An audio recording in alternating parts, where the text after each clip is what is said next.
But I want to first talk about like the value of music and like copyright and like generative AI. So like, okay, inherently generative AI is plagiarism, a form of plagiarism. Yeah. Like you said, like ChatGPT and Udio and Suno and these music generative companies are just training and pulling from all of our shit. Yeah.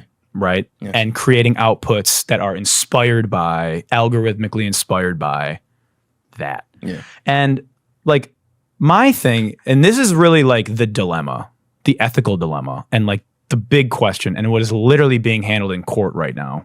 As artists, there's a quote by Picasso. It's good artists copy, great artists steal.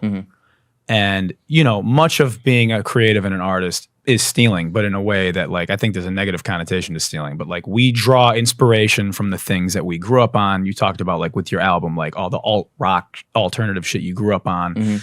You're not stealing consciously, but you're like, oh, this you've learned it and you've got it. And like, you know, there'll be songs I'm doing where like, I'm doing a record for like, you know, like a K-pop record. And it's like, oh, we should put some Tim drums on this or like some Pharrell. And we're like, oh, what would that sound like? And we've downloaded all this information and we're inspired by and creating that kind of sound, right?